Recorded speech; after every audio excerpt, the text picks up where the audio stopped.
aller voir sur la page si ça fonctionne. Parce qu'il y a toujours un petit décalage.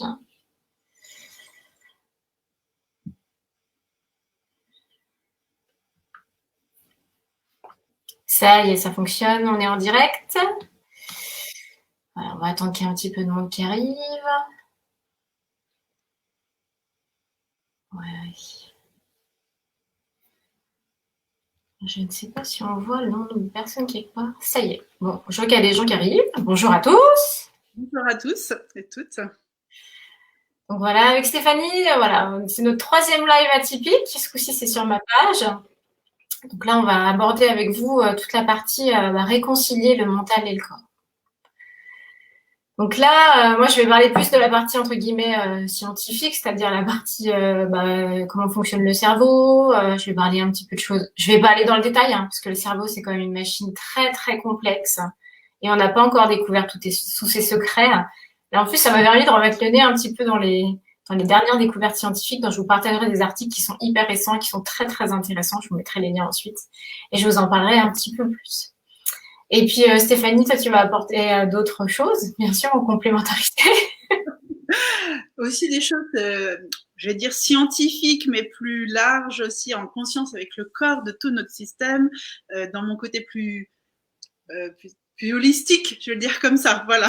Même si ça va se rejoindre beaucoup, parce que finalement, pour moi, c'est le côté scientifique qui a répondu à mes besoins personnels, et mes ressentis sont allés en direction du scientifique aussi. Tout est lié. Pour moi, justement, tout est lié, corps et mental, et j'ai beaucoup de mal. Par contre, pour moi, aujourd'hui, j'ai beaucoup de mal à séparer tout ça, en fait. Donc, c'est ça que je veux vous offrir. Comme quoi, ça peut devenir quelque chose de naturel et d'automatique où tout va ensemble. Voilà. Donc, je vais vous apporter ma petite touche comme ça.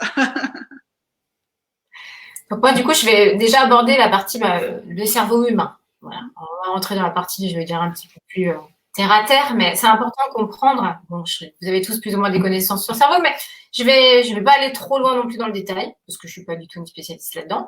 Mais voilà, faut pas oublier que le cerveau, il est en charge de tout ce qu'on fait, que ce soit conscient ou non. La respiration, on n'a pas besoin de réfléchir pour respirer heureusement.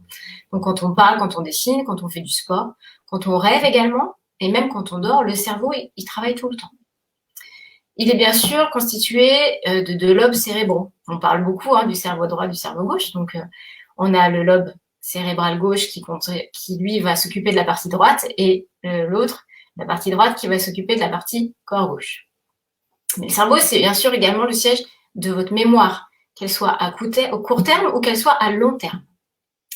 Donc, quand il s'agit d'apprendre, le cerveau, c'est aussi une partie importante du corps, bien sûr, puisque c'est là qu'il va se générer la pensée, la mémoire, mais également les sensations. Votre cerveau, il est constitué de 100 milliards de neurones. Les neurones, ils vont faire le transmetteur de messages entre votre corps et votre cerveau. Il y a des messages d'entrée et des messages de sortie. Au bout de chaque neurone, vous avez des branches, c'est des axones. Et c'est ces petites branches, quand elles se connectent les unes aux autres, ça fait des chemins, en fait, qui permettent justement d'avoir de faire les liens et de garder ces apprentissages. En gros, le cerveau, plus vous allez faire quelque chose de répété, plus le chemin va être facile. C'est facile, c'est comme quand vous allez en forêt. Vous vous baladez sur un petit sentier, et plus il y aura de passage, plus le sentier sera visible et facile d'accès. C'est pareil dans le cerveau. Les connexions neuronales, elles sont plus efficaces quand elles sont plus stimulées. Je vais reprendre l'exemple tout bête. Quand on apprend à faire du vélo quand on est enfant, c'est quelque chose qui est extrêmement difficile. Parce qu'au départ, c'est pas inné de faire du vélo. Il y a plein de choses qui doivent être en conscience au départ. Il y a l'équilibre, il faut pédaler, il faut prendre assez de vitesse pour pouvoir partir. Donc au départ, ça demande un gros effort au cerveau d'avoir tous ces apprentissages. C'est comme conduire aussi au départ. L'apprentissage de la conduite, moi, ça a été compliqué pour moi d'avoir tout ça, à devoir en conscience. Puis finalement, une fois qu'on intègre, ça devient inconscient. On n'a plus besoin de réfléchir quand on fait du vélo et quand vous conduisez, vous n'avez plus besoin de réfléchir sur quelle vitesse vous êtes. C'est exactement pareil. En fait, avec la pratique, les connexions des neurones, voilà, elles vont se faire. Et c'est ça qui fait ce qui fait vraiment que vous allez retenir les choses. Mais il y a aussi quelque chose qui est très important pour l'apprentissage, maintenant on en parle, c'est le rôle des émotions. Ouais, je vous mettrai un article que j'ai lu là qui est super intéressant. On va parler aussi un peu de la myéline, parce qu'on en avait discuté ensemble, Stéphanie. Il y a un neurochercheur qui s'appelle Bernard Zalk, ouais, je cherche son nom, qui explique que pour retenir, il faut myéliniser. La myéline, on l'entend beaucoup pour les gens qui ont de la sclérose en plaques, puisque c'est une attaque de la gaine de myéline. La myéline, elle permet justement d'avoir un accès beaucoup plus rapide aux informations. Elle vous transmettre beaucoup, beaucoup plus vite. C'est vraiment plus qu'instantané, hein. C'est plusieurs mètres par seconde, hein. Donc c'est vraiment quelque chose de hyper rapide.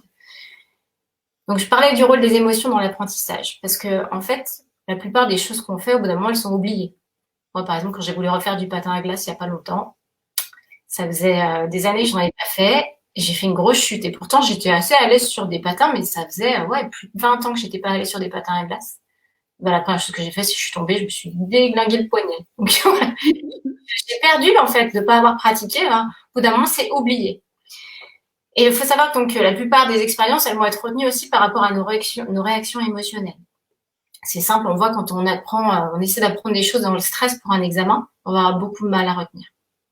Alors quelque chose que vous avez vécu dans la joie et que vous a provoqué une émotion intense, vous allez être capable de ressentir la totalité, de presque les odeurs, les sons. Voilà, vous avez un souvenir très fort. Vous allez avoir la totalité des sensations.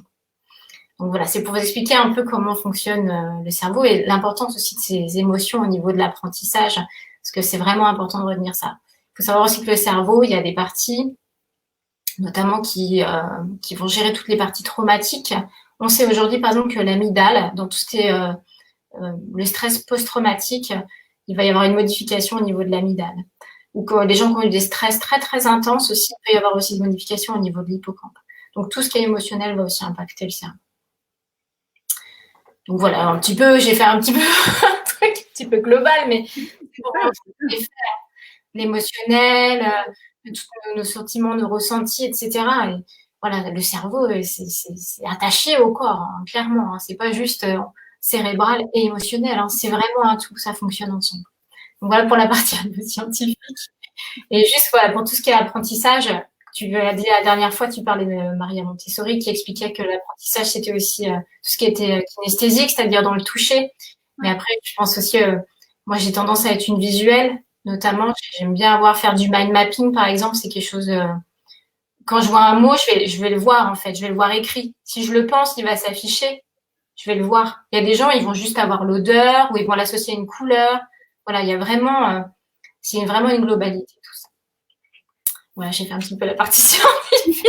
C'est pas trop lourd, mais voilà. Moi, c'est bien, j'apprends aussi des termes puisque je viens pas du même chemin que toi, puisque c'est d'abord par le corps et les sensations.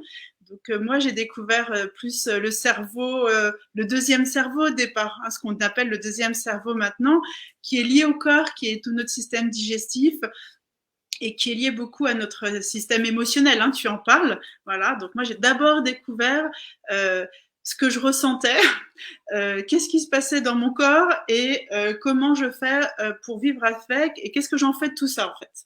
Donc j'ai découvert les mêmes choses et tout ce que tu as expliqué avec des mots précis que j'aurais pas eu moi spécialement, je les connais pas en détail, mais j'ai découvert que mon corps il a pu m'emmener vers des chemins de conscience. Alors j'ai cherché à comprendre qu'est-ce qui se passait dans mon corps par mes ressentis. Comme j'étais à plein de ressentis, qu'est-ce qui se passe? Donc j'ai lu des livres en neurosciences, en éducation quand j'ai eu les enfants, c'est là où j'ai découvert Maria Montessori. C'est là où je suis rentrée dans le monde plus scientifique en fait, du coup pour moi. Même si je suis pas allée aussi loin que toi, mais c'est là où j'ai découvert finalement le lien, tout ce qui est neurosciences, comment ça fonctionne justement. Parce que pour moi, dans le format plutôt rationnel, j'y trouvais pas de réponse parce que moi, c'était avant de comprendre, je ressentais trop de choses. Donc j'avais besoin de passer par des choses plus subtiles. Donc effectivement, le corps, Maria Montessori en parle très bien aujourd'hui et les neurosciences aussi. On sait que en fait, l'enfant avant de savoir tout ce qu'on sait rationnellement, il va faire des choses incroyables. Il va marcher tout seul, il va apprendre à parler tout seul. Après, on se prend la tête à leur apprendre des choses à tout prix à l'école, mais naturellement, le cerveau va aller chercher à s'adapter à son environnement. Et ça, ce sera tout le monde sensoriel, visuel, hein, Donc, j'observe les autres, les neurones miroirs et tout ça. Mais ça va être d'abord un élan. J'ai fait un live la semaine dernière sur le désir. C'est un désir d'abord, c'est un élan de vie. Avant de dire je sais que pour écrire, je dois prendre mon stylo, écrire comme ça, c'est j'ai envie d'écrire en fait. Voilà. Donc, Maria Montessori, pour ça, je l'ai trouvé géniale dans la notion des apprentissages, de comment fonctionne notre corps dans sa globalité. Et les neurosciences, aujourd'hui, elles valident en fait ça. Donc, il y a beaucoup de chercheurs qui en parlent de plus en plus, mais les neurosciences valident tout ça, cognitif et affectif, du coup. Voilà. Et notre corps, si on l'écoute, il est une intelligence incroyable. Bien sûr, il est connecté au cerveau. C'est parce que le cerveau a des connaissances qu'on va pouvoir aller plus loin, qu'on va pouvoir associer je ressens, je pense, et du coup, je mets une action qui est juste pour moi. Hein, moi, je le vois comme ça. C'est comme ça que je le vis intérieurement. Mais mon corps, moi, c'est lui qui m'a emmené à aller chercher, à m'instruire. Ça n'a jamais été fait comme ci ou fait comme ça. C'est parce que j'avais des besoins. Et pour moi, c'est aussi une intelligence complémentaire. Voilà, c'est un deuxième cerveau, les sensations. Voilà. Il y a la partie, du coup, ça rejoint le cerveau gauche et le cerveau droit. On est une société, on a favorisé le cerveau rationnel. Ouais.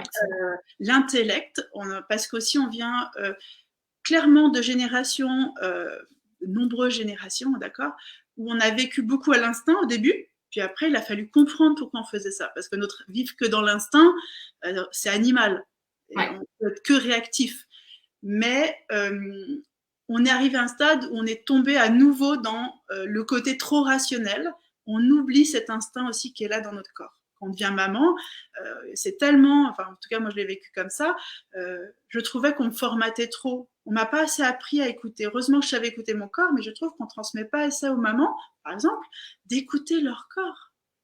Clairement, quand on arrive au 9e mois, on n'en peut plus de ce gros bidou, et ben c'est pas un problème. C'est juste que notre corps nous dit, je te prépare à lâcher. En fait, c'est l'enfant, à le laisser partir, que toi, tu arrives à tes limites physiques, en fait. Donc là, il y a une autre intelligence pour moi. C'est la partie plus subtile de notre cerveau. Voilà, c'est les parties plus créatives, mais c'est vraiment important.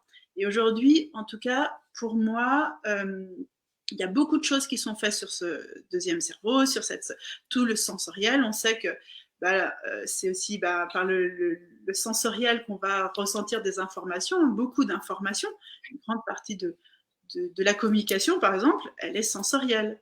Donc, on utilise les sens, la vue, pardon, l'ouïe, l'odorat, la parole, avant d'être rationnel. Pour dire, cette personne, je me sens bien dans notre relation, ou pas du tout, par exemple. Voilà. Donc, je crois que pour les personnes atypiques, pour toutes les personnes, attention, moi je trouve que ce qu'on va dire, c'est pour tout le monde, mais pour les atypiques, c'est hyper important. Parce que c'est comme si on allait nourrir que le rationnel. J'ai compris ça, j'ai compris que les choses fonctionnent comme ça. Mais il y a un moment, le cerveau, lui, qui va super vite, c'est qu'on lui a enlevé une patte, en fait.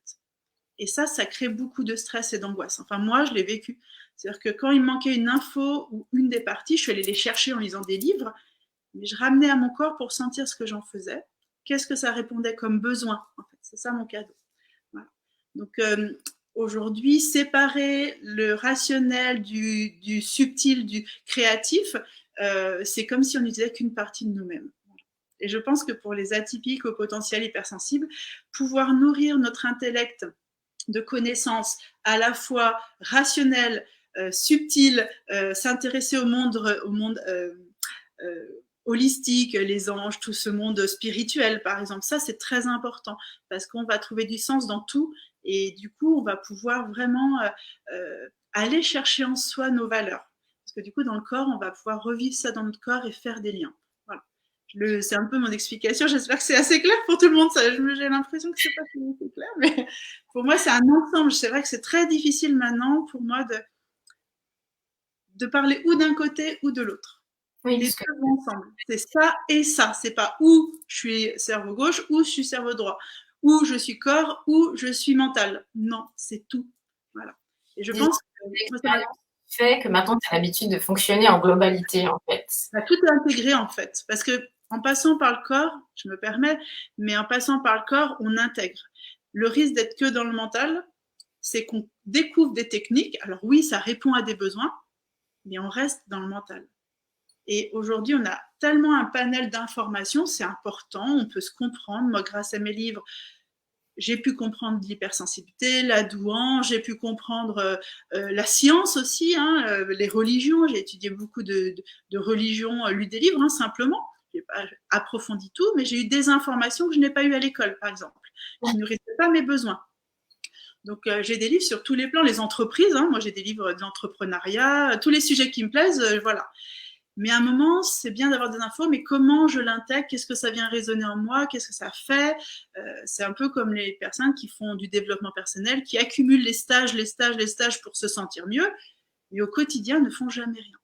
Ouais. C'est-à-dire c'est le stage, le thérapeute, hein, je me permets, qui est la solution à tout. Non, c'est j'entends le thérapeute, le stage, le livre va m'amener une information rationnelle, va me faire vivre des expériences quand c'est des stages ou des consultations, par exemple. Mais comment moi, au quotidien, je nourris ça encore. Donc ça, c'est important. Pour moi, voilà, c'est vraiment cette vision. Et notre cerveau, il en a besoin, moi, je trouve. Parce que, je sais pas, toi, Lynn, quand on est arrivé, moi, je me rends compte que quand j'arrive à utiliser tous mes potentiels en même temps, il y a cette prise de pouvoir intérieur, hein, ou de puissance intérieure. Et mon cerveau, il est rassuré parce qu'il a aussi fait son job. Il a pu tout associer. Moi, il y a une sensation de joie qui en découle après aussi, d'avoir à la fois compris, ressenti et pu le mettre en pratique au quotidien dans ma vie. Voilà. Il se sent moins seul, si tu veux. Je pense que le cerveau se sent moins seul quelque part. Il fait sa fonction, il n'y a pas de stress en fait. Il utilise tout de ses compétences. Et voilà. Donc voilà, moi je le vois un petit peu comme ça aussi, le lien corps-cerveau. Mental. Je pense qu'on pourrait presque faire une carte parce qu'il y a plein de plans. Il y a mental, corps, gauche, droite, il y a vertical et horizontal. Il y a vraiment tout. Alors il faut du temps, mais plus on va nourrir, pour les atypiques, moi je suis persuadée, plus on nourrit tous les plans, tous, petit à petit, bien sûr, attention, en pratiquant, plus on va s'aligner. Moi, c'est comme ça que j'ai trouvé plus de sérénité intérieure, en fait, de l'estime de soi. Pour pratiquer, comme tu dis, pour aller dans le corps, justement, ben voilà, faut aussi passer moi, je passe au départ par le mental, forcément. Je commence à me dire, bon, j'ai besoin, comme on en a parlé souvent, hein, tu sais que j'ai été de labo et pendant 20 ans, j'ai suivi des protocoles. Donc, j'ai besoin au départ d'être dans le mental, c'est-à-dire, ok, c'est quoi la recette, quoi. Maintenant, aujourd'hui, j'arrive à être plus à l'écoute et faire, entre guillemets, le ping-pong. Ça veut dire, ok, donc ça y est, je suis dans mon corps, ok, je suis à l'écoute, il se passe ça, hop, et je retourne dans le mental. Alors maintenant, j'ai eu l'information, qu'est-ce que je vais en faire? J'ai plus le ping-pong. Toi, j'ai l'impression que tu as quelque chose de plus global quand même. Ouais. Alors intérieurement, ça fait le ping-pong, hein, on est d'accord. Juste que c'est moins un ping-pong qui me remue. C'est pas un ping-pong qui fait c'est vraiment maintenant, c'est plus parce que c'est bien de plus en plus harmonieux. On sait, comme tu l'expliquais très bien, plus on va pratiquer, plus ça va s'intégrer. Et ça veut dire qu'après, c'est comme quand on écrit. Au début, je réfléchis à comment je mets ma main, comment, puis après on écrit. On écrit tellement vite des fois qu'on écrit plus très bien, mais en tout cas on écrit. Et ben pratiquer la connaissance, pratiquer le ressenti, et ben ça permet petit à petit que ces outils, ces pratiques deviennent naturelles. Moi, aujourd'hui, on va me dire, mais comment tu fais? Et on en parle beaucoup avec Adeline, parce que c'est mon gros travail du moment. C'est qu'en fait, c'est tellement normal pour moi que remettre une structure, comment dire, une pratique au quotidien, ça me demande de m'asseoir et me dire, ok, bah, comment je fais en fait pour dire aux autres comment je fais? Voilà, mais bon, c'est mon rôle, c'est mon chemin à moi. Et surtout, en passant par le corps aussi, donc le mental, c'est important. Et aujourd'hui, il est nourri clairement. Hein. Le rationnel, il est nourri. On a des tonnes d'infos qui nous disent « Ah oui, ça me parle, ah oui, ça me parle, ah oui, ça me parle, ah oui, ça me parle. » Mais passer par le corps, ça va être plutôt dire « Ok, moi, qu'est-ce que je ressens ?» Par exemple, j'ai une douleur au corps. Qu'est-ce qu'elle me dit, cette douleur? Qu'est-ce qu'elle exprime? Et du coup, quel est mon propre besoin? Moi, je trouve qu'au lieu d'être dans cette marée d'informations où le cerveau, lui, il est ravi d'être nourri de tout ça, mais il ne va rien intégrer vraiment, il va juste avoir de l'information. Passer par le corps, c'est dire, ok, moi, je me permets, je prends l'exemple que je suis en train de vivre, je veux faire des webinaires vraiment dans l'avenir. Ok, bah c'est quoi mon besoin à moi? Est-ce que je prends ce truc à 2000 €, hein, j'étais pile poil là-dedans cette semaine, est-ce que je prends ce truc à 2000 €? Ah bah ouais, il y a plein d'infos. oh là là, oh, mais tout est génial. En plus, voilà, la vie fait que j'ai plein d'infos en même temps. Ok. Et puis si j'écoute mon corps, bah moi, mon besoin, c'est que ce soit comme ça. Non, ça me stresse. Ah non, celui-là, il me stresse trop. Et du coup, ça permet de sélectionner en fait. Voilà. Parce que le cerveau, il va jamais, il sélectionne pas. Le mental, il sélectionne pas. Le mental, il prend ce qu'il a. Il prend. On prend tout. Et moi, j'étais la première. Hein. Et puis en plus, voilà, des livres. Quand j'ai eu mes enfants, j'ai lu beaucoup de livres sur la pédagogie positive, voilà, sur tout ce qui est. Et puis à un moment, je me suis dit, mais tu te rends compte que tu lis encore des livres qui disent la même chose que l'autre. Ah, mais c'est un autre angle. Ah ouais, mais j'ai lu ça. Donc il m'arrive d'acheter des livres des fois pour lire une phrase, parce que je devais entendre cette phrase. Mais maintenant, j'ai arrêté. J'ai choisi d'acheter le livre que en écoutant vraiment dans mon corps, ok, est-ce que ce livre parle d'un sujet que je ne connais pas en fait. Voilà. Donc le corps, pour moi, il m'a emmené ça. Il m'a emmené de sortir de juste du mental et d'avancer à tout prix, d'avoir du résultat à tout prix, d'être convenable à tout prix, adapté, et juste de m'aligner à moi. Et je trouve qu'en plus, dans cette période-là, ça, c'est important. Ça n'empêche pas d'utiliser le rationnel, ça n'empêche pas d'aller chercher les infos qu'on a besoin. Ça ne veut pas dire de vivre dans un monde au-dessus des nuages, hein, mais c'est important. Et je pense que c'est peut-être cette partie-là qui manque aujourd'hui dans notre société. Et pour les atypiques, peut-être, alors ça dépend de nos histoires, moi, les personnes que j'ai pu croiser, on les a beaucoup nourris avec leur quotient intellectuel, même si maintenant on a intégré le quotient émotionnel dans les tests, hein, je sais qu'il y en a beaucoup plus, mais je trouve que ça manque vraiment, et parfois ils peuvent être perdus en fait. C'est qu'ils ont plein d'infos, mais on en fait quoi? Moi, j'ai beaucoup entendu ça. Je sais pas toi, Adeline, mais j'ai beaucoup entendu ce j'en fais quoi, moi, de tout ça maintenant? Bah, ne serait-ce que les gens qui se découvrent atypiques. Souvent, ils ont l'info et ils disent, bah, c'est bien, mais j'en fais quoi de ça maintenant? Voilà. Alors, ça a été mon cas, hein, donc je savais pas quoi faire de ça. Bah, c'est bien, j'ai l'info, elle est précise et tout, elle a un impact. Et ça a été beaucoup de ce, voilà, je l'ai ressenti dans mon corps, hein, du stress, je me suis sentie perdue, je me suis dit, parce que c'est une étiquette, tu vois, ça a été plein de choses, hein. Là, j'ai pas écouté du tout mon corps, hein, j'étais que dans le mental, hein. Dire, ok, c'est une info, il faut l'utiliser, on va les chercher, tu vois, on va les creuser, voilà. Donc, premier réflexe, je vais aller chercher dans des bouquins. Je me suis pas posé la question de qu'est-ce que je ressens. Je me suis dit, ça sert à quoi? Clairement. Donc, mais il y a beaucoup d'atypiques qui sont coupés de leur corps. Les HP sont souvent beaucoup dans le mental parce que ben c'est leur outil quotidien et comme ils fonctionnent à 10 000 à l'heure, et ben voilà. C'est aussi un outil incroyable, hein, donc et comme on a l'habitude de bien s'en servir, et ben on oublie un peu le reste. Mais voilà, j'avais discuté avec une de mes clientes qui me disait de toute façon mon corps c'est mon outil de transport. Donc là, le problème c'est que à terme, l'outil de transport, en plus, on lui en demande toujours plus, tu vois, sans prendre soin de lui, sans être à son écoute. Et là, il y a danger, en fait, parce que bah, t'écoutes pas tes douleurs, donc tu vas encore aller plus loin. Puis à un moment, comme tu disais, hein, tu disais dans ton article de l'optimiste, si t'entends pas ton corps quand il chuchote, voilà, il va être obligé de crier, en fait, c'est ça. Donc c'est important quand même d'être à l'écoute de soi, hein. Maintenant, je me rends compte encore plus aujourd'hui, hein. Moi qui ai toujours été beaucoup dans le mental, depuis quelques années, je reviens au corps, mais c'est pas toujours facile d'avoir les outils, en effet, hein. Il y a des jours où clairement, je suis pas capable d'aller dans le corps, je suis que dans le mental. Donc, pareil, ça aussi, il faut que je l'entende. Dire aujourd'hui, maintenant, Et c'est aussi accepté, parce que là, ça peut être le côté de l'atypique qui veut du résultat tout de suite, ou de notre cerveau qui veut aussi, il ressent quelque chose de nouveau, et il veut du résultat, du faire tout de suite. oui, mais en même temps, dans les atypiques, je complète un peu ce que tu dis, c'est qu'on nous a appris à utiliser notre cerveau. Mais là où est la richesse, c'est notre hypersensibilité. Parce qu'en fait, elle nous oblige à toujours ressentir. Alors bien sûr, à nouveau, on ne sait pas utiliser tout ça. Donc c'est là où ça devient de l'hypersensibilité. Moi, clairement, le mot hypersensible, ça ne me parle pas beaucoup. Je l'utilise parce que c'est une norme, un code social pour dire que je fonctionne émotionnellement différent de la masse, ou en tout cas de ce qu'on veut croire de la masse. Mais moi, j'ai un peu une phrase, c'est qu'on est tous sensibles, et puis il y en a qui sont coupés plus que d'autres. Voilà. Et nous, notre cerveau qui va vite fait que même si on n'y comprend rien, de toute façon, on ne peut pas contenir. Voilà. Moi, c'est ça. Moi, j'ai fait cette expérience, c'est que, en fait, j'arrivais à rien contenir. C'était trop. J'ai plutôt passé par ce trop qui m'a aidé à dire, mais comment je fais pour l'utiliser? Quand j'ai fait ma formation d'écoute active et communication non violente pour être accompagnante thérapeutique, en fait, moi, c'était sur cette base que me suis formée. Après, j'ai fait des ateliers en communication non violente. Et comme quoi, hein, et en fait, je me suis retrouvée dans ce cercle avec plein de gens. Et c'était génial, hein, j'étais ravie de pratiquer, jusque moi, c'était évident pour moi. C'est-à-dire que la communication non violente, j'ai pas eu à la pratiquer. J'ai eu à petit quand même la mettre en place, à intégrer ce schéma de je pars par moi et je retourne vers l'autre.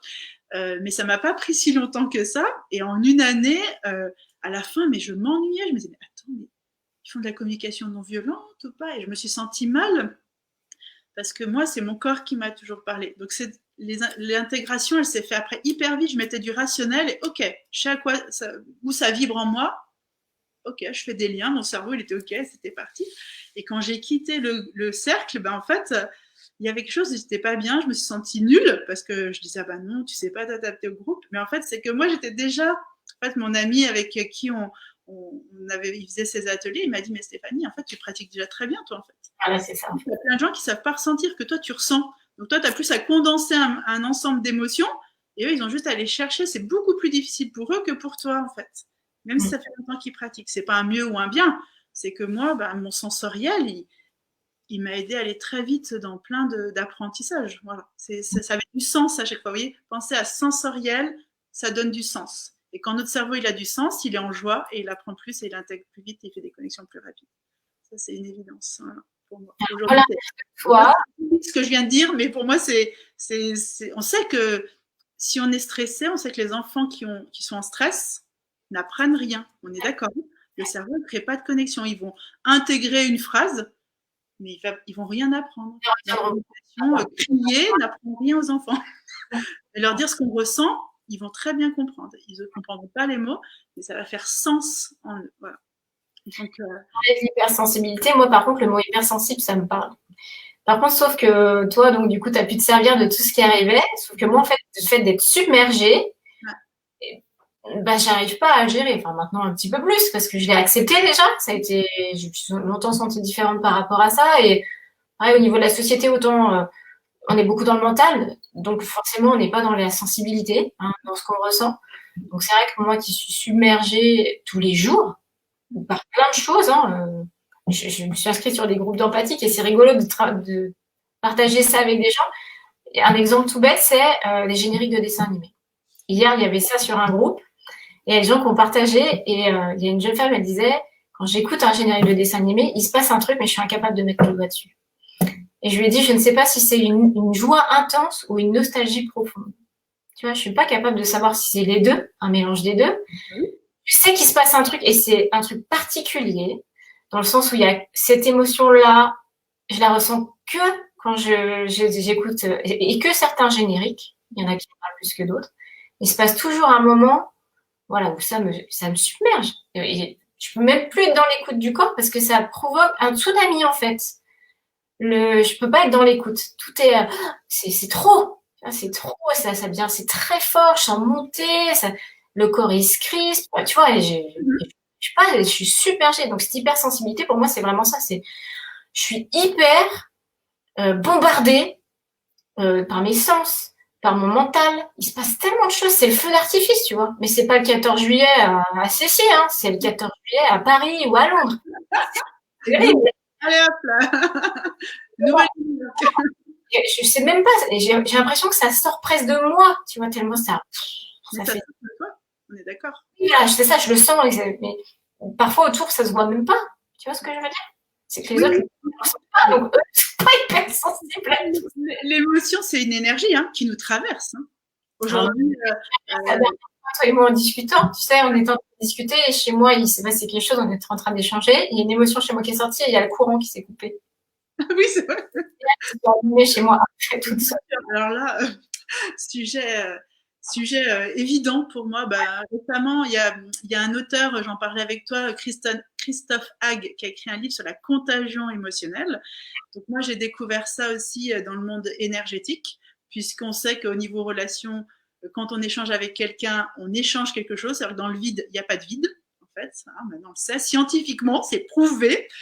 C'est pas que magique et ésotérique, c'est la réalité. Et une émotion, c'est motion, c'est un mouvement. Donc c'est pas qu'un mouvement du corps, c'est un mouvement énergétique.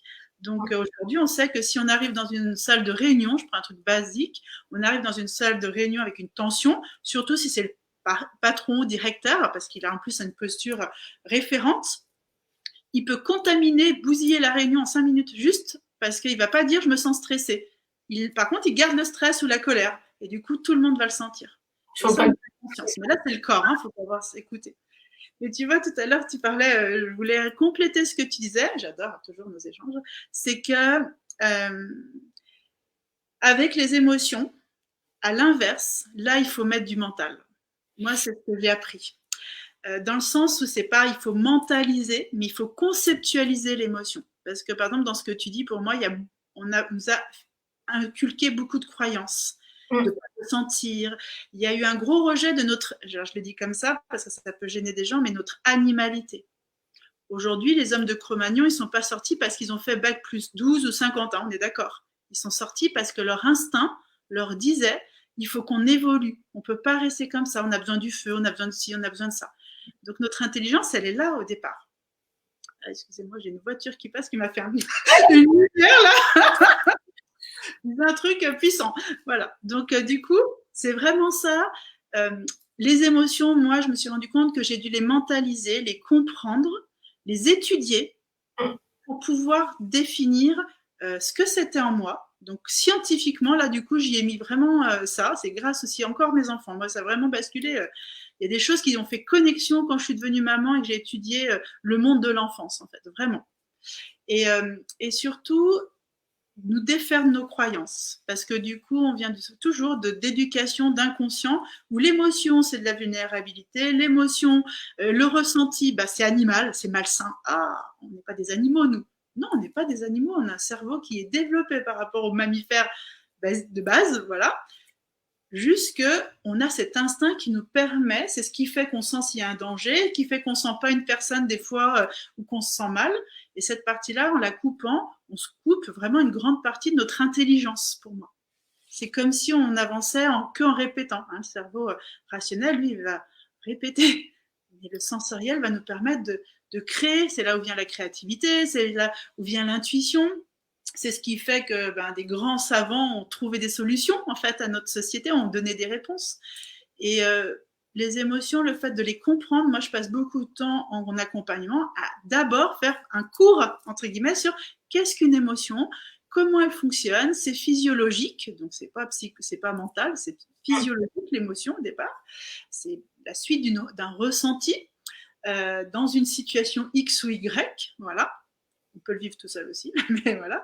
Et comprendre ça. Déjà le comprendre et l'expérimenter. Ok, mon émotion, moi je travaille beaucoup ok, on travaille sur une émotion et comment elle se vit dans le corps. Puisqu'on sait qu'une émotion, elle s'associe à des mouvements corporels précis. Voilà. Il y a des gens qui pleurent pendant une consultation pour moi, et clairement, je sais qu'elles ne sont pas tristes. Parce que leur corps n'exprime pas du tout la tristesse. On pleure parce que c'est plus qu'on a qu'exprimer la colère en général. Voilà. Ou un homme, on va rester plus lisse. On dit, oh, non, je ne ressens rien. Ouais, bien sûr. Il y a tout ça. Il va y avoir une posture, c'est le fait de se reculer, dire non, je ne vois pas du tout. Les langages du corps, ça exprime beaucoup de choses. On fait le lien entre parler et ressentir. Voilà. Pour moi, le langage verbal, ce n'est vraiment rien. J'ai souvent vu que les gens me mentaient. Très longtemps en consultation pour moi, je disais à ma thérapeute, je ne comprends pas, mais les gens, ils mentent. C'est quoi cette sensation? Je ne sais pas, quand je parle avec les gens, je dois avoir un problème, ils me mentent, ils disent quelque chose, mais ils mentent. Et petit à petit, travailler, découvrir ma sensibilité, découvrir que vraiment, moi, j'étais plus connectée au langage non verbal qu'au langage verbal, même si je l'utilise beaucoup, c'est mon canal de... Voilà.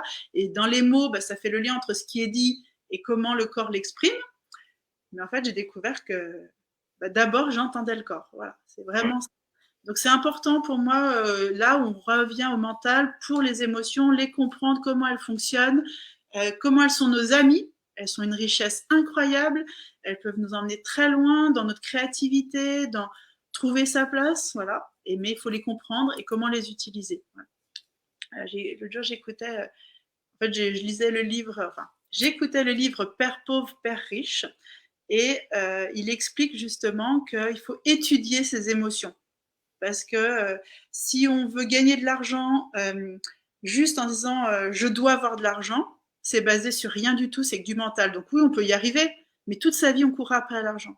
Donc si on écoute les peurs de pourquoi j'ai besoin de l'argent ou pourquoi je cours après l'argent, étudie ce que tu ressens et ce que tu dis, et ensuite tu te bases sur tes convictions pour faire des projets de vie. J'ai trouvé ça, pour gagner de l'argent, hein, on est dans un sujet quand même balèze, et ben il parlait de vraiment faire face à sa peur du manque d'argent, écouter, l'étudier ce qui se passe en nous et nos convictions et nos intentions par rapport à nos projets professionnels. Et ça fait qu'on peut devenir riche. Voilà, donc c'est important pour moi. J'ai pris beaucoup de place là parce que c'est un sujet. Non, mais tu parlais de tout ce qui était voilà, écoute des émotions, mais souvent ce qui manque aux gens, il y a aussi une part de vocabulaire. Ouais. Je le fais très bien en entretien. C'est quand je demande aux gens, OK, quand vous parlez de ça, vous ressentez quoi? Ouais. Et là, les gens, ils se posent et ils cherchent.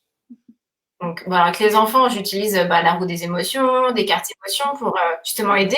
Je le fais souvent aussi avec les hommes en consultation, parce qu'ils sont encore moins, souvent, pas tous, hein, mais une grande majorité quand même, moins reliés à son émotionnel. Mais je trouve que le vocabulaire, mine de rien, on l'a pas, parce qu'on le pratique pas, en fait. Donc, voilà, le vocabulaire déjà des émotions, alors à part des émotions primaires, hein, tu vois, celles qu'on a vues, entre guillemets, dans le Disney, la peur, la joie, le dégoût, la tristesse. Quand on essaie d'aller plus loin pour affiner, je trouve que voilà, il nous manque un certain vocabulaire pour ça. Quand on n'a pas l'habitude donc quand tu as fait de la CNV, tu as ce vocabulaire-là, parce que tu es allé chercher, je ressens ça, et j'aurais besoin que, voilà, il se passe ça. Ok, donc là, tu as acquis un vocabulaire. Mais quand tu l'as pas, je pense qu'en effet, c'est un exercice au départ, et il faut pratiquer, hein, clairement. Il n'y a que ça qui permet justement d'aller chercher et d'associer. C'est là que justement, il y a le lien entre le mental et l'émotion aussi, par le vocabulaire, clairement, par l'écoute et par le vocabulaire.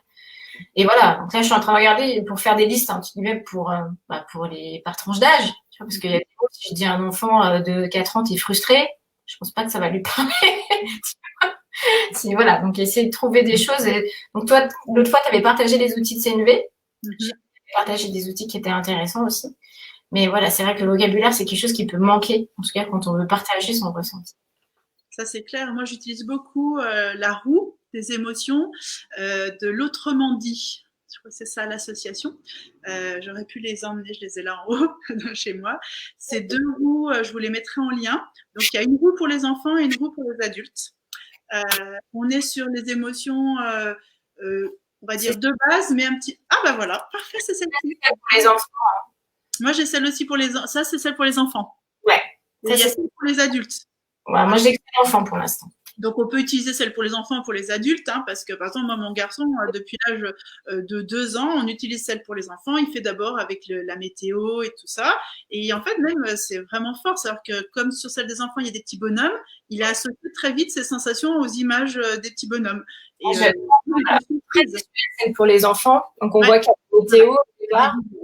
Et ensuite, voilà, il y a des visages et des activités. Il y a peu de texte, en fait. Celle des adultes, par contre, elle est constituée quasiment uniquement de texte. On la voit sur du texte. Mais par exemple, pour quelqu'un qui serait plutôt sensoriel, on peut proposer celui des enfants. Parce qu'au lieu qu'on mentalise, eh ben, on va d'abord regarder les images. Bon, pour tout le monde, hein, mais les gens qui n'ont pas l'habitude, au lieu de chercher tout de suite le mot, on va plus jouer au début. Ça peut être une première étape quand vraiment on est très distant de ses émotions. Voilà. Donc, moi, j'aime bien utiliser les deux. Je les trouve super. Il y en a plein sur Internet. Hein, mais je les trouve super parce que celle-ci, je la trouve pragmatique quand même. Je dis ça, mais elle est concise, elle est efficace, claire et elle est facile à utiliser tout le temps. Voilà. Ça, je la trouve vraiment géniale, celle-ci. Ouais, ça, moi, j'aime bien celle-là. Déjà, juste la météo intérieure, ça te permet déjà de voir dans quel état et leur dire, quand tu me parles de ça, c'est quoi ta météo à ce moment-là, quand tu es dans et tout de suite, tac, ils vont manipuler aussi. Donc, c'est vraiment intéressant. Sinon, j'aime bien les formats cartes. Ah oui, ça. Que j'aime bien aussi. Je mettrai les liens. J'avais acheté ça dans une assoce qui s'appelle Bougri Bouillon. On donne ce qu'on veut. Oui. Et j'en ai imprimé plein. Je les ai plastifiés. C'est un super outil pour travailler avec les enfants. Il y a des cartons, elles sont personnalisées. C'est rigolo. Donc, ça, 5 minutes. Je vous abandonne 2 secondes. Je l'ai là. Pour ça, j'ai ça. Parce que moi, j'ai fait partie. Ah, je mets ça. Avec des outils vocabulaire. J'ai participé à sa campagne parce que Bougri Bouillon, j'ai participé à sa campagne parce que Bougri Bouillon, elle fait vraiment des belles choses aussi sur toute l'éducation, voilà. Ah bah oui, bah c'est celle que j'ai, tu vois. Je les ai en format, on pouvait les acheter aussi comme ça, les imprimer soi-même, donc je les avais achetés, c'est exactement les mêmes. Voilà, parce qu'elle a fait tout en livret, en fait, elle a créé des supports et en fait, ça a hyper bien marché sa vente, enfin sa vente. Ah non, j'ai perdu le mot. son crowdfunding, voilà, ça a hyper bien marché et du coup elle a donné plein de supports, des listes, tout ce qu'elle vend maintenant. Moi je les ai mis dans cet achat, dans cette participation. J'ai les cartes et tous les livrets aussi autour de justement du corps parce qu'elle a fait des très beaux livrets pour les enfants, pour les adultes. Comment accompagner les enfants avec la motricité libre, l'alimentation autonome, mais aussi tout ce qui est étiquette, les étiquettes qu'on met aux enfants et tout ça. Donc ça, moi j'ai adoré. Il y a vraiment plein de choses. Et en tant qu'adulte, franchement, n'hésitez pas à aller dans le monde des enfants. Il y a beaucoup de choses, mais beaucoup de choses qui peuvent vous aider votre enfant intérieur à nourrir l'adulte émotionnellement, à avoir des informations. Globalement, moi, j'utilise beaucoup de choses pour les enfants que je transforme pour les adultes parce que c'est là où on étudie, on a tous été des enfants et on est aussi des enfants qui ont été blessés où on n'a pas écouté ces parties-là qui font qu'adultes, on ne prend pas le monde sensoriel émotionnel comme référent. Ouais. Ça sera réparé, ça c'est sûr, hein. Étudier va vous faire réparer aussi des choses, libérer des choses de l'enfance. Mais aujourd'hui, pour les enfants, il y a un monde de fou, quoi. Il y a du matériel, même si vous l'achetez, vous imprimez, c'est incroyable, il y a de très belles choses. Mais Bougribouillon, je l'aime bien aussi, je l'aime vraiment. Ouais, tu vois, pareil. Ouais, c'était les plus sympas, elles étaient colorées, elles étaient simples, elles étaient belles. Et elles pouvaient être personnalisées filles ou garçons, donc certains, suivant qui est en entretien, filles ou garçons, je pense que donc les cartes adaptées. Et ouais, c'est quand même assez large au niveau de la palette des émotions. Et je trouvais que c'était vraiment bien fait. Donc, les gamins, ils adorent, en plus. Des fois, je dis, ah ouais. Alors, c'est vrai que même la des émotions pour les enfants, moi, j'aurais plus tendance à aller vers celle pour les enfants, clairement. La météo intérieure, le visuel me parle tout de suite. Bon, ça, c'est un outil qu'on n'imagine pas, mais ne serait-ce qu'en réunion, moi, j'ai utilisé ça dans mon association parce que finalement, on n'avait pas tous. Et puis moi, étant sensible, en fait, tout ce qui n'est pas dit, je le ressens. Donc, ça me demande un job de fou, en fait, de dire, bon, ok, ça, c'est à l'autre et tout. Moi, j'y arrive pas pleinement, un petit peu, mais ça me demande de mentaliser, de dire, ok, je ressens des choses, mais c'est pas à moi. Mais finalement, on finissait toujours la réunion avec les tensions du début, et puis finalement, on n'arrivait pas à résoudre. Donc, j'ai mis en place, j'ai proposé aux filles de faire la météo des émotions avant de commencer nos réunions à chaque fois. Et en fait, ça a allégé beaucoup de choses.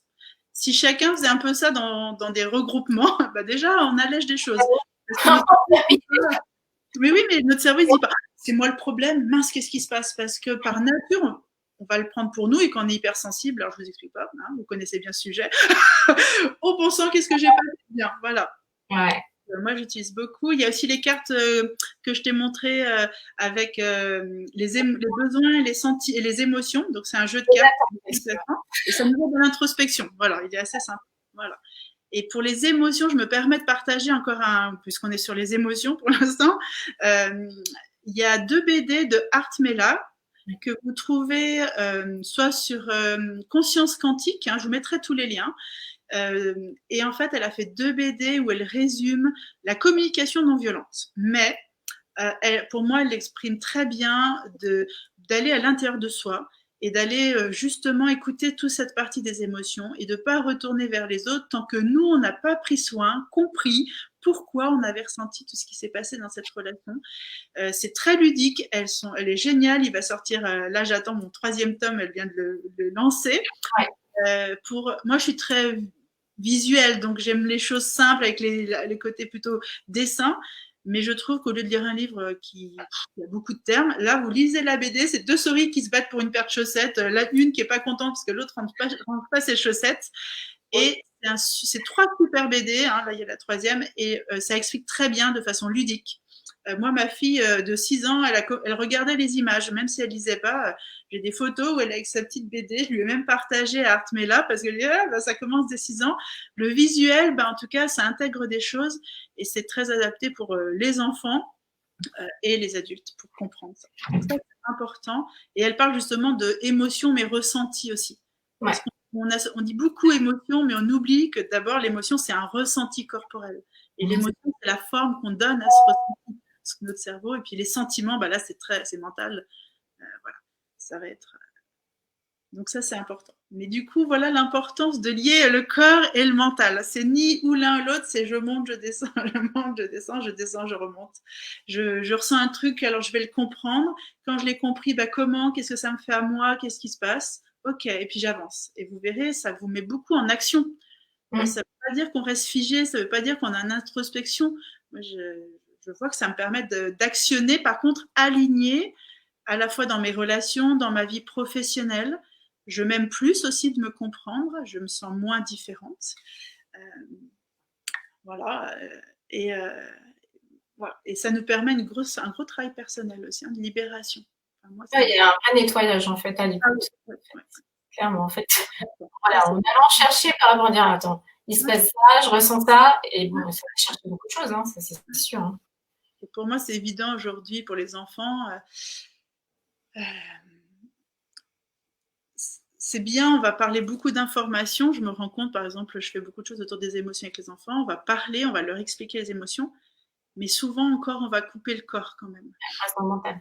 Parce qu'on est beaucoup dans le mental. Alors même s'il y a beaucoup en plus de livres, hein, mais justement, il y a beaucoup de livres.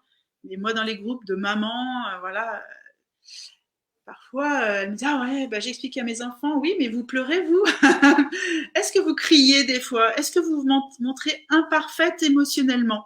Parce qu'en fait, on a créé une grande perfection. La joie, par exemple. Moi, j'ai traversé des moments où j'ai dû prendre soin de ma joie parce que je me suis rendu compte, même si je suis plutôt extravertie, on va dire ça comme ça, j'exprime facilement, mais en fait, ma joie, je la contenais parce qu'elle dérange les gens. Ah, t'es joyeuse. Je donne un exemple très simple. J'ai découvert ça quand je me suis séparée en fait, de mon ex-mari. Autour de moi, j'ai des gens qui m'ont dit « Mais comment tu fais pour être si joyeuse dans cette situation ?» Ça dérange. Tu dois être triste, en fait. Oui. Alors, je disais « Mais je ne suis pas si joyeuse. J'ai des moments tristes, mais je n'ai pas que de la tristesse. J'ai aussi des moments où j'y retrouve quelque chose de bénéfique. C'est en même temps. C'est pas ou ça, c'est en même temps. Après, je ne pleure pas toute la journée devant vous, c'est sûr. Mais comme j'accueille tout, il y a des moments où je vais pleurer, et puis il y a des moments où je vais être en joie, et quand je suis en joie, je suis en pleine joie. Et c'est là où j'ai découvert que dans notre société, on voulait aussi pas trop de cette émotion. Un petit peu, mais voilà. Mais dès que tu dépasses un certain seuil, en fait, ça te dérange. Ça veut dire que tu as vraiment percé une larme, par contre, si ça devient les grandes eaux, tout le monde est mal à l'aise. C'est ça.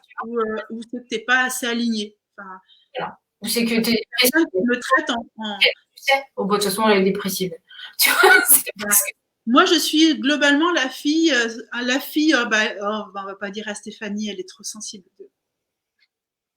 Ok, on a peur que je pleure, quoi. Et la fragilité. La peur des autres. Maintenant, j'ai pris conscience que c'est la peur des autres. Ils ont le droit d'avoir peur, mais moi, c'est pas un problème. Si tu me dis un truc qui me rend triste, je vais pleurer parce que c'est naturel. C'est comme ça que je nettoie et que je passe à autre chose. Voilà.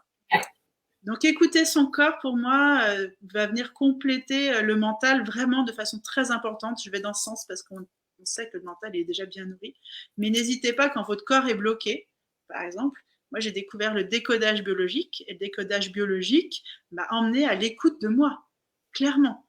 Parce que quand j'avais mal au ventre, quand j'avais des douleurs dans la poitrine, au lieu de me dire « Ah, mais je comprends pas, c'est pas normal », mais qu'est-ce que mon corps me dit? Donc ça a été vraiment important. J'y ai mis du rationnel dans ce sens-là, du coup. Hein, de l'information, du concept, je ne sais pas comment le dire, hein, pour moi, c'est pas très clair non plus, mais en tout cas une forme, voilà, une forme concrète. Voilà, et ça aide aussi. Donc voilà l'importance, et moi c'était ça que j'avais envie de partager. Je peux, Adeline, c'est que les deux sont importants, mais utilisons-le différemment de ce qu'on nous a inculqué. C'est pas l'un contre l'autre, c'est l'un avec l'autre. Je ne suis pas ou cerveau droit ou cerveau gauche, on est les deux en fait. On a besoin des deux pour avancer. On a besoin de tout en fait. Et on est un corps, une âme. Voilà, c'est un ensemble. Hein. Il y a trois éléments. Le corps, le mental et l'âme. Hein. Mais ça. Là, je fais beaucoup de travail de synthèse. Moi, j'ai écrit du coup sur mon carnet, il y a l'intelligence émotionnelle, l'intelligence intellectuelle et il y a l'intelligence spirituelle. Spirituelle. On retrouve l'âme, tu vois, on retrouve ça. Et du coup, il y a l'intelligence même corporelle, moi je rajouterais même. Parce que du coup, notre corps, il a sa propre intelligence qui va aller chercher. Bon, le cerveau fait partie du corps, mais par la partie des sens, en fait, sensorielle et toute cette partie-là. Donc, ça, c'est important. Donc, et je crois qu'aujourd'hui, pour les hauts potentiels, hypersensibles, atypiques, c'est très important de nourrir tous les aspects. Plus vous allez nourrir tous vos aspects, tous vos questionnements et les intégrer, Attention, c'est pas intégrer, c'est intégrer, faire l'expérience. Pendant une semaine, vous avez lu un livre, ça vous plaît, pratiquez pendant une semaine. Ça, on sait qu'en PNL, notre cerveau, le fait de pratiquer va nous faire intégrer. Vous verrez, il y a plein d'angoisses, plein de peurs qui vont disparaître en fait. Plein. Ouais, le fait de pratiquer les choses, c'est sûr, déjà, ça permet l'intégration, hein, c'est ce qu'on disait au départ. Mais il faut aussi que ce soit dans l'émotion. Il faut qu'il se passe quelque chose, que ce soit pas juste vide, qu'il y ait du sens aussi. Tu parlais souvent de sens. Ça permet l'intégration, la facilité après. Donc voilà. Je ne sais pas s'il y a des questions. Eh ben, écoute, non, je n'ai pas de questions. Donc, je vais laisser 2-3 minutes, mais non, personne n'a posé de questions particulières. Après, on pourra aussi répondre en commentaire s'il y a besoin. Oui. Donc, il fait beau, donc je pense que tout le monde profite du soleil et ils ont bien raison de faire la même chose. Même après, en replay, vous pouvez poser toutes vos questions, on répondra avec plaisir avec Adeline. On mettra les liens sur nos pages et puis comme ça, il y aura la totalité des informations. Ben, merci Stéphanie pour encore ce live très intéressant. C'est toujours agréable de partager avec toi. Et puis, on verra si on met des choses ensuite en place. Ouais, c'était génial. Merci à ceux qui ont suivi en replay ou pas. Et puis merci à Adeline parce que d'avoir mis en œuvre ce désir, tu vois, ensemble. Je pense que vous allez nous revoir ensemble. Il s'est passé plein de belles choses justement, du lien. Elle m'apporte beaucoup de rationnel. Et de je me suis connectée au corps justement. Je m'invite à rationaliser ma pratique naturelle. Pour moi, c'était tellement naturel que voilà. Donc, je fais un exercice de rationaliser et puis j'adore nos échanges. Tu as été une bonne compagne aussi amicale dans ce confinement puisqu'on a échangé en dehors des lives. Donc, c'était génial. Et puis, ouais, bientôt des projets, j'en suis sûre. Tout n'est pas encore, mais je me sens très fort dans mon corps. Merci à tous et à bientôt. Donc, peut-être tout de suite.